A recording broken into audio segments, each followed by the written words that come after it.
जय हिंद दोस्तों। Exam dear में आप सभी का दिल खोल कर स्वागत है। और विकल्प बहुत मिलेंगे मार्ग भटकाने के लिए, संकल्प एक ही काफ़ी है मंजिल तक जाने के लिए। तो दोस्तों हम आपको पॉलिटी के सवाल बताएंगे और लगभग 10-15 सवाल बताएंगे और उसके जितने विकल्प होंगे उसके सारे के बारे में विशेष विस्तार से बताएंगे। तो आपको 15-20 सवालों में ही लगभग 50 सवालों का आंसर मिल जाएगा। तो ठीक है दोस्तों, आते हैं आप आज के पहले सवाल पे। तो पहला सवाल क्या है? मौलिक कर्तव्य को निर्धारित किया गया था, मतलब मौलिक कर्तव्य कब लागू हुए थे, किस संशोधन के तहत लागू हुए थे? तो मौलिक कर्तव्य आपके 42वें संविधान संशोधन के तहत लागू हुए थे। कब? 42वें संविधान संशोधन के तहत। जो विकल्प एक में दिया है, 42वां संविधान संशोधन इंदिरा गांधी की सरकार थी, उसमें 1976 के दौरान लाया गया था। तो उसमें क्या हुआ था, सोल्ट सिंह समिति की सिफारिश पे लाया गया था और इंदिरा गांधी ने ऐसा चाहा था कि कि सरकार को कुछ अपने अपने हिसाब से चलाएं, इसलिए उन्होंने ये लोकतंत्र के खिलाफ था और इसमें बहुत सारे प्रावधान जोड़े गए थे, लगभग 59 प्रावधान जोड़े गए थे। इसीलिए इसको मिनी संविधान भी कहते हैं। और इसमें क्या हुआ था, इसमें जो 5 साल का लोकसभा का कार्यकाल होता था उसको बढ़ाकर 6 साल कर दिया गया था। कितना? 6 साल कर दिया गया था। राष्ट्रपति को बाध्य कर दिया गया था कि राष्ट्रपति मंत्रिमंडल की सलाह मानेगा, और मंत्रिमंडल का आप जानते हो जो अध्यक्ष होता है प्रधानमंत्री। तो कुल मिला के प्रधानमंत्री अपनी ही तरीके से सरकार चलाना चाहती थी, इसीलिए इसको ये प्रावधान जोड़ा गया था कि मंत्रिमंडल में जो भी बात कही जाएगी तो राष्ट्रपति उसको मानेगा ही, उस पर साइन करेगा। जानते हो आप, राष्ट्रपति जो होता है केवल औपचारिक तरीके से ही प्रधान होता है, तो उसको केवल साइन करना पड़ता है। तो वो साइन करना इसलिए बाध्य कर दिया था कि हम जो भी भेजेंगे आपको उस पर साइन करना ही पड़ेगा। और इसी के साथ में इसमें मूल कर्तव्य जो ये हैं, मूल कर्तव्य जिसको मौलिक कर्तव्य बोलते हैं, ये भी जोड़े गए थे। और साथ ही साथ में जो हमारी प्रस्तावना है उसमें 3 शब्द जोड़े गए थे। और अगला विकल्प क्या है? 36वां संविधान संशोधन। जो ये 36वां संविधान संशोधन था, इसके तहत जोड़ा गया था जो हमारा सिक्किम राज्य है, जो उस समय हमारा अपना राज्य नहीं था, उससे पहले 35वां संविधान संशोधन जो हुआ था उसके तहत ये सह राज्य बना था। लेकिन बाद में जब 36वां संविधान संशोधन हुआ तो इससे हमारा पूर्ण राज्य बन गया। और जो ये उस समय जोड़ा गया था 1975 में, तब ये 22वां राज्य बना था। कौन था? 22वां राज्य बना था। और अगला विकल्प जो दिया है, अगला विकल्प दिया है 73वां संविधान संशोधन। जो 73वां संविधान संशोधन था, इसके तहत हमारे संविधान में डीपीएसपी में आते हैं आर्टिकल 40। आर्टिकल 40 जो है वो है पंचायती राज। पंचायती राज को इसको ऐसा था कि डीपीएसपी में जो भी चीज़ आती है वो उस समय ऐसा था कि हमारे पास इतना इकोनॉमी नहीं थी, इतना पैसा नहीं था कि उसमें अच्छे अच्छे काम बहुत ऐसे थे जो जरूरी थे, लेकिन उस समय इतना बजट नहीं था। जब हम आज़ाद हुए थे तो पैसा नहीं था, तो उन सारी चीज़ों को, अच्छी अच्छी चीज़ों को डीपीएसपी में जोड़ रखा गया था। तो आर्टिकल 40 जो था ये पंचायत राज के बारे में बताता है। तो इसको जब लागू किया गया था तो 73वां संविधान संशोधन किया गया था, और 73वां संविधान संशोधन के तहत पंचायत राज को जोड़ा गया था।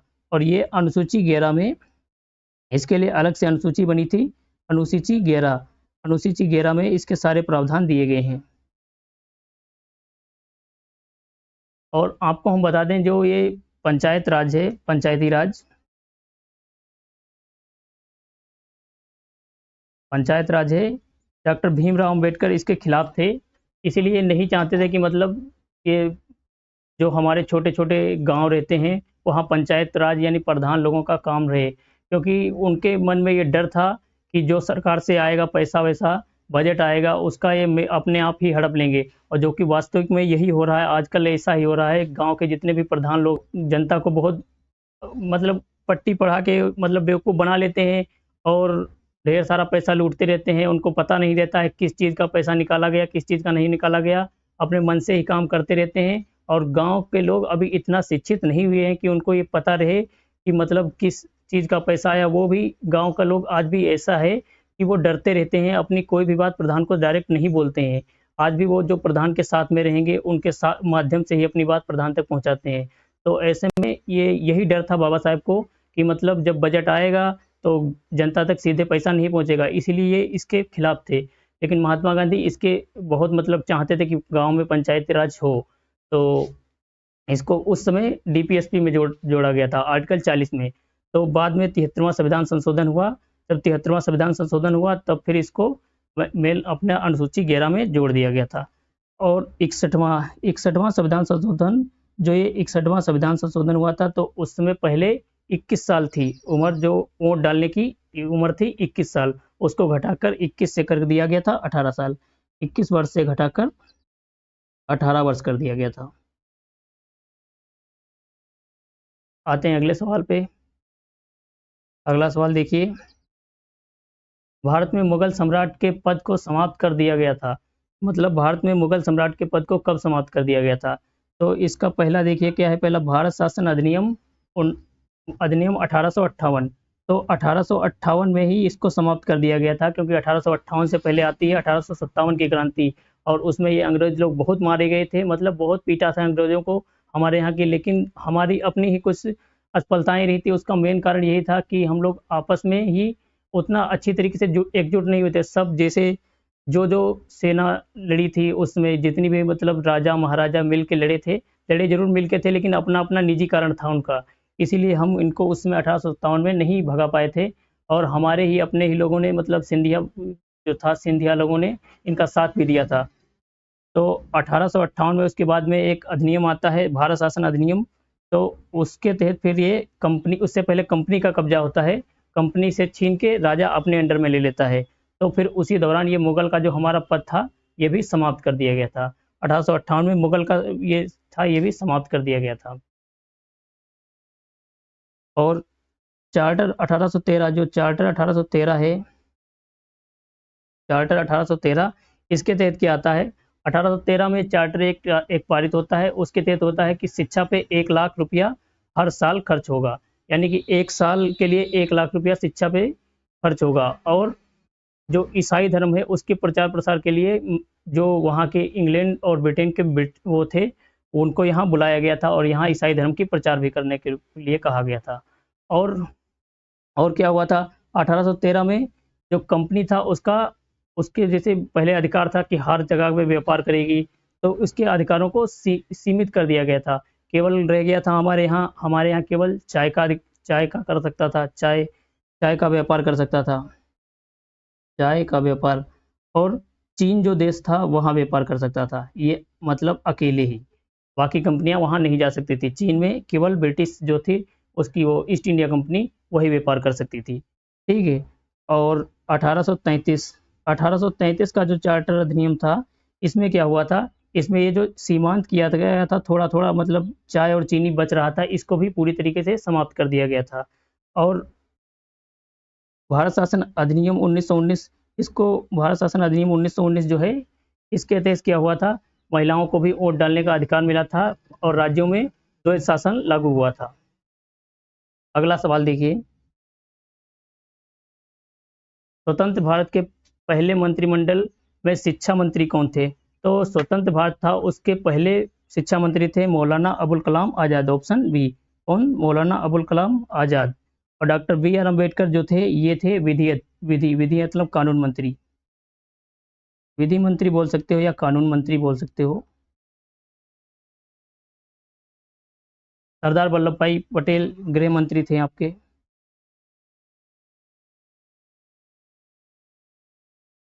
और अगला देखिए, कैबिनेट मिशन के अनुसार संविधान सभा में कुल कितनी सीटें थी?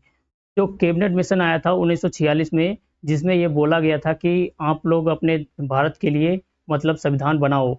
संविधान सभा का गठन हुआ था, तो उसके लिए मतलब चुनाव हुआ था। के लिए कितनी सीटें थी, यही सवाल में पूछ रहा है, कुल कितनी सीटें थी? तो उस समय कुल कितनी सीटें थी? 389। कितनी? 389। इसके लिए प्रावधान बनाया गया था कि 10 लाख की जनता पे एक सीट रहेगी। तो उस समय जितनी भी जनसंख्या रही थी, उसी के हिसाब से 389 सीटें थी। टोटल कितनी? 389।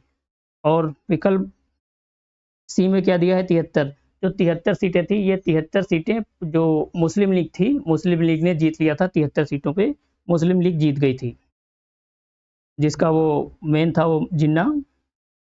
तो 73 सीटों पे मुस्लिम लीग जीत गई थी। और विकल्प ए में 299 दिया। इसका ये कितनी थी? जब ये मुस्लिम लीग मतलब पाकिस्तान का बंटवारा हो गया था, तो मुस्लिम लीग की जो सीटें थी और भी जो मुस्लिम क्षेत्र में आती थी, जैसे कि बांग्लादेश में जो पूर्वी पाकिस्तान उस समय था, और पाकिस्तान में जो सीटें थी उनको कम करके हमारे यहाँ जो देश में जितनी सीटें बची थी वो बची थी कितनी, 299, मतलब पाकिस्तान का बंटवारा होने के बाद में बची कितनी, 299। और वर्तमान भारत में कितनी लोकसभा में सीटें हैं, 543। कितनी, 543। आते हैं अगले सवाल पे। जम्मू कश्मीर को भारत में कब विलय किया गया था? जम्मू कश्मीर को भारत में कब विलय किया गया था? तो जम्मू कश्मीर को भारत में विलय किया गया था 26 अक्टूबर 1947 को। कब? 26 अक्टूबर 1947 को। और इसमें विकल्प दिया है, बी में क्या दिया है, 26 नवंबर 1949। तो ये जो 26 नवंबर 1949 था, इस दिन हमारा संविधान बन गया था, पूरी तरीके से कंप्लीट बन गया था। लेकिन उस दिन लागू नहीं हुआ था, कुछ ही आर्टिकल उस दिन लागू किए गए थे। और इसको लागू किया गया था 26 जनवरी 1950 को। ये 26 जनवरी 1950 को इसलिए लागू किया गया था क्योंकि जब जवाहरलाल नेहरू ने 1929 में लाहौर अधिवेशन किया था, जो दिसंबर के महीने में होता था, उसमें जो कांग्रेस के अधिवेशन होते थे वो दिसंबर में ही होते थे। लेकिन 1929 का लाहौर अधिवेशन हुआ था, उससे पहले उनके पिता जो थे मोतीलाल नेहरू, उन्होंने, ऐसा हुआ था कि मोतीलाल नेहरू ने नेहरू रिपोर्ट भेजी थी, जिसको जिसको खारिज कर दिया गया था, उसको माना नहीं गया था। तो इसलिए जवाहरलाल नेहरू ने 1929 में लाहौर में एक अधिवेशन हुआ था कांग्रेस का, वहाँ पे एक घोषणा की थी कि अगले महीने जो लास्ट में रविवार पड़ेगा, महीने के लास्ट में जो भी रविवार पड़ेगा, जिस भी तारीख को पड़ेगा, उस दिन से हम स्वाधीनता दिवस मनाएंगे। तो अगला जो रविवार पड़ता है अगले महीने में, तो जनवरी 26 को पड़ता है, 26 जनवरी 1930, उस दिन स्वाधीनता दिवस मनाया गया था।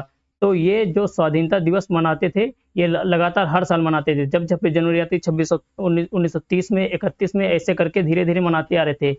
तो ऐसा हुआ था, देश हमारा आज़ाद हो गया था 15 अगस्त 1947 को। ठीक है, 15 अगस्त 1947 को देश आज़ाद हो गया था। तो और संविधान बन के तैयार हो गया कब? संविधान बन के तैयार हो गया आपका 26 नवंबर 1949 को। तो ये जो दिन पड़ता था 26 जनवरी 1950, यानी कि उसको 1930 से मनाते आ रहे थे। तो ऐसा हुआ था कि उसका कोई महत्व नहीं बच रहा था, लेकिन हम हर साल मना रहे थे, तो इसीलिए सारे, मतलब जितने भी नेता थे, उन लोगों ने ये मतलब बनाया कि जो संविधान है इसको हम लागू कर देंगे 26 जनवरी 1950 को ही। तो इसीलिए संविधान लागू हमारा हुआ था 26 जनवरी 1950 को। और इस प्रकार से जो स्वाधीनता दिवस था, उसी को ही हम अगले संविधान लागू कर दिया गया और इसको 26 जनवरी भी मनाने लगे। अगला देखिए, अगला सवाल है, संपत्ति का मूल अधिकार कब समाप्त कर दिया गया था? तो संपत्ति का मूल अधिकार आपका मोरारजी देसाई जब प्रधानमंत्री बने थे, तो उनके दौरान ये समाप्त कर दिया गया था। 44वां संविधान संशोधन किया गया था इसके लिए, 1978 में मोरारजी देसाई ने समाप्त किया था। और इसके साथ ही इन्होंने इस संविधान संशोधन में जो 44वां हुआ था, 42वां संविधान संशोधन को हमने अभी बताया था कि उसमें मतलब इंदिरा गांधी ने ऐसा किया था कि सब सरकार हमारे इशारे पे चले, राष्ट्रपति हमारे इशारे पे चले, लोकसभा का कार्यकाल बढ़ा के 5 साल की जगह 6 साल कर दिया गया था। तो 44वां जो हुआ था उसमें इसकी जितनी कमियां थी उनको दूर किया गया था, और लोकसभा का जो 6 साल कर दिया गया उसको वापस घटाकर फिर 5 साल कर दिया गया था। और उसी के दौरान ये संपत्ति का अधिकार जो समाप्त कर दिया गया था। मूल अधिकार शुरुआत में 7 थे, वर्तमान में 6 बचे हैं। इसमें से एक खत्म हो गया, कौन सा? संपत्ति का। अब जैसे है, पहले ऐसा था कि संपत्ति अगर हमारी थी और सरकार उस पर जरूरत पड़ती तो वो बोलती कि मतलब हमें यहाँ पे कुछ बनाना है, जैसे कुछ भी मान लो सरकारी चीज़, तो आदमी उस समय ऐसा था कि मूल अधिकार था तो पहुंच जाता सुप्रीम कोर्ट, हाई कोर्ट। तो उसको समाप्त करने के लिए मजबूरी में समाप्त किया गया था, जो कि सही भी था क्योंकि सरकार को ज़रूरत पड़ती है। कहीं भी रोड निकालना है, अब आदमी बेचना ही नहीं चाहेगा, अगर उसका मूल अधिकार रहेगा तो पहुंच जाएगा सीधे सुप्रीम कोर्ट या हाई कोर्ट। तो इसलिए इसको समाप्त किया गया था, मोरारजी देसाई ने इसको समाप्त किया था। 52वां संविधान संशोधन जो हुआ था, इसके तहत दल बदल क्या है अभी बताते हैं। दल बदल जो है, दल बदल आपका राजीव गांधी के दौरान आया था। उस समय प्रधानमंत्री थे राजीव गांधी 1985 में। तो जब दल बदल हुआ था, ये ऐसा होता था कि मतलब पहले सरकार बनती थी, सांसद लोग जीत जाते थे, तो उसमें क्या होता था, उनको चुपके से मिला लिया जाता था, पैसा बदल देके, पैसा वैसा देके, रिश्वत देके, कैसे भी मतलब लालच देके, या मंत्री का पद दे देंगे, उस मंत्रालय में मंत्री बना लेंगे, ऐसे ही लालच देके, और एक एक सांसद को करके भी अपनी तरफ मिलाया जा सकता था। लेकिन वर्तमान में ये ऐसा प्रावधान नहीं रहा है। दल बदल का जो ये आया संविधान संशोधन 52वां, 52वां संविधान संशोधन हुआ 1985 में, राजीव गांधी लेके आए थे। तो अब हम एक एक सांसद को अपनी तरफ नहीं ला सकते हैं। जैसे कि मान लो इसमें बीजेपी है, अब बीजेपी चाहे कांग्रेस का कोई या कोई भी किसी भी पार्टी का बंदा एक एक करके नहीं ले जा सकता है।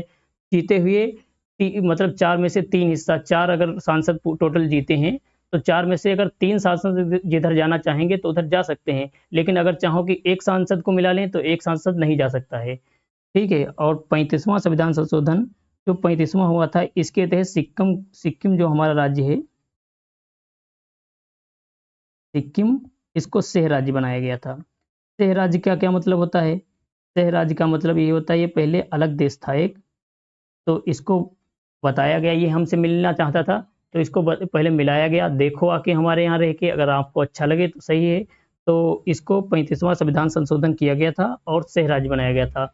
अगली बार फिर 36वां संविधान संशोधन होता है तो इसको पूर्ण राज्य बना लिया जाता है। अगला सवाल देखिए,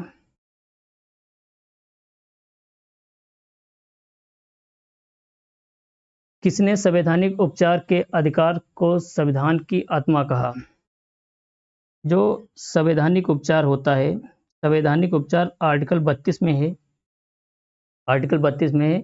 तो आर्टिकल 32 को ही कहा गया है संविधान की आत्मा। क्या कहा गया है? संविधान की आत्मा। लेकिन कहा किसने है? सवाल ये पूछ रहा है किसने कहा है, तो इसको कहा है डॉक्टर भीमराव अंबेडकर ने। किसने? डॉक्टर भीमराव अंबेडकर ने। और महात्मा गांधी के बारे में आप जानते हैं, 1948 में इनकी मृत्यु हो गई थी और इन्होंने 3 बड़े आंदोलन किए थे और भी बहुत सारे काम किए थे। इसीलिए इनको राष्ट्रपिता की उपाधि भी दी गई थी, राष्ट्रपिता की उपाधि दी गई थी।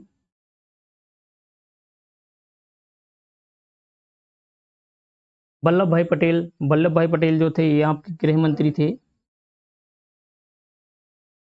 और इनका सबसे बड़ा रोल रहा था जो देसी रियासतें थी उनको मिलाने में। सबसे ज़्यादा मतलब अहम रोल इनका रहा था। देसी रियासतें थी उस समय लगभग 552 या 565 ऐसे ही रियासतें थी। जो रियासत मतलब होता था राजा, एक मतलब 2-3 जिला की जगह के बराबर में एक राजा राज करता था। तो ये से करके 500 साढ़े 500 से ऊपर थी। तो उन सबको अपने पूरे भारत में मिलाना था, तो उसको मिलाने का जिम्मेदारी वल्लभ भाई पटेल ने की थी और वल्लभ भाई पटेल ने बहुत अच्छी तरीके से मिलाया था। इसमें 3 रियासतें ऐसी थी जो नहीं मिल रही थी, तो जिसमें से 3 थी उसको हम बताते हैं कौन कौन थी। एक थी आपकी जूनागढ़। जूनागढ़ था, ये पाकिस्तान जाना चाहता था। जूनागढ़ पाकिस्तान जाना चाहता था। तो वहाँ पे जाते हैं सरदार वल्लभ भाई पटेल और जनमत संग्रह कराते हैं। मतलब जो जनता है वो कहाँ रहना चाहती है, पाकिस्तान रहना जाना चाहती है या फिर भारत में रहना चाहती है। तो कि वहाँ जो जनता थी वो हिंदू ज़्यादा थी, तो इसीलिए वो हमारे भारत में रह गई और वहाँ जूनागढ़ को मिला लिया गया जनमत संग्रह के तहत। दूसरी रियासत थी हैदराबाद। हैदराबाद जो थी वो भी पाकिस्तान में जाना चाहती थी, तो हैदराबाद को भी मिलाया गया था ऑपरेशन पोलो के तहत। और हैदराबाद आज़ाद हुआ था 17 सितंबर को। कब? 17 सितंबर को, 17 सितंबर। इसीलिए हैदराबाद की स्थापना दिवस भी मनाते हैं 17 सितंबर को। जवाहरलाल नेहरू जो थे, जवाहरलाल नेहरू ये आपके पहले प्रधानमंत्री थे, स्वतंत्र भारत के पहले। और जो कैबिनेट मिशन था, संविधान सभा थी, उसमें भी ये मेन ही थे। और ये अभी तक के सबसे ज़्यादा दिन तक रहने वाले प्रधानमंत्री हैं, लगभग 17 साल थे। अगला सवाल देखिए,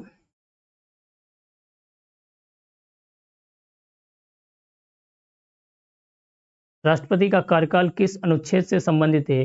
तो राष्ट्रपति का कार्यकाल आपका अनुच्छेद 56, अनुच्छेद 56 से राष्ट्रपति का कार्यकाल इसमें आता है। कार्यकाल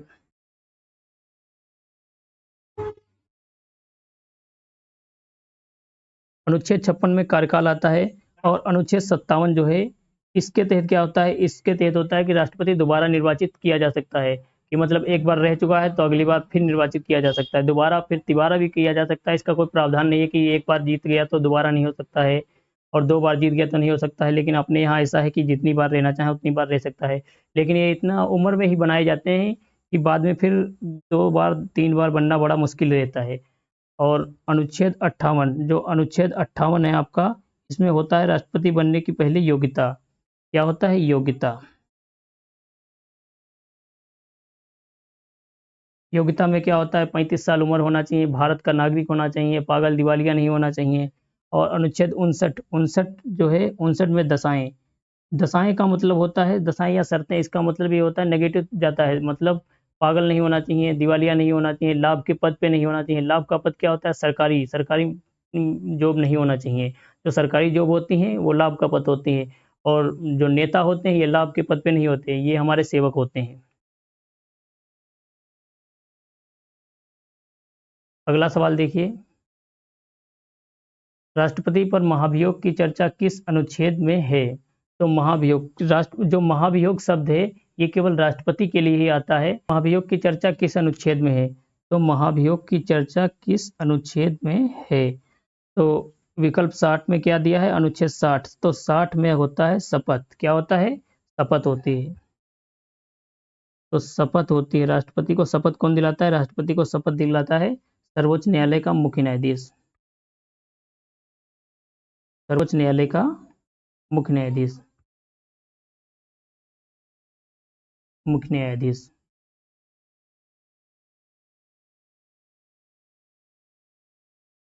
और अनुच्छेद 61 में आता है महाभियोग। क्या आता है, महाभियोग। यही आपका विकल्प है, यही सवाल पूछ रहा है, महाभियोग।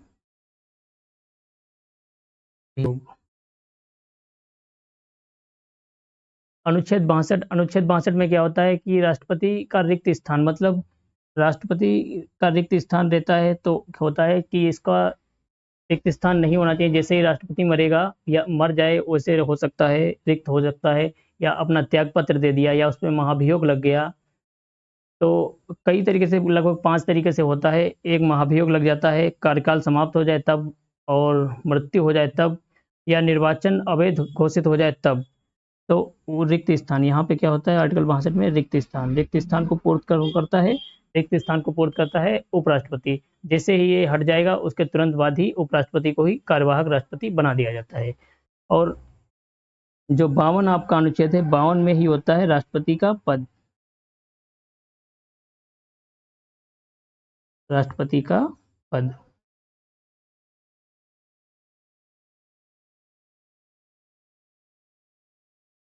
तो 52 में राष्ट्रपति के पद की चर्चा है। अगला सवाल देखिए, अगला सवाल है उपराष्ट्रपति के पद की चर्चा। उपराष्ट्रपति के पद की चर्चा आपके अनुच्छेद 63 में है। कहाँ, अनुच्छेद 63 में है। तो उपराष्ट्रपति का पद है, और ये हम कहाँ से लाया गया था, ये यूएसए से लाया गया था। उपराष्ट्रपति का पद जो था ये यूएसए के संविधान से लिया गया था।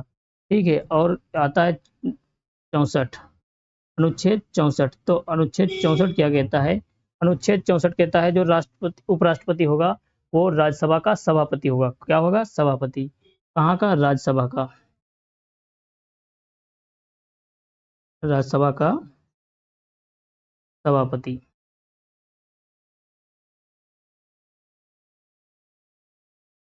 ये राज्यसभा का सभापति होता है, और वहाँ राज्यसभा में जो भी कार्यवाही चलती है उसमें भाग लेता है, राज्यसभा का सभापति होता है ये। ठीक है, और ये उसका सदस्य ना होते हुए भी वहाँ का सभापति बनाया जाता है। और इसको वेतन जो मिलता है, वेतन भी इसीलिए मिलता है क्योंकि ये राज्यसभा का सभापति होता है। और अगला अनुच्छेद कितना है, 65।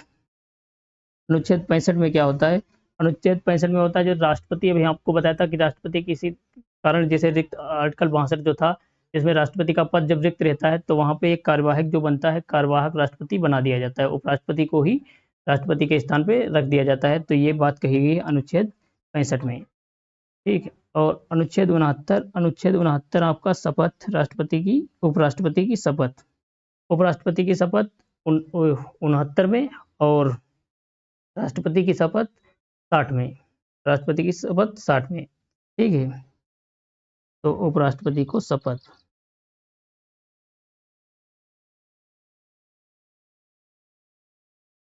उपराष्ट्रपति को शपथ। अगला सवाल भाई, तो आज का अंतिम सवाल, महान्यायवादी की चर्चा कहाँ है?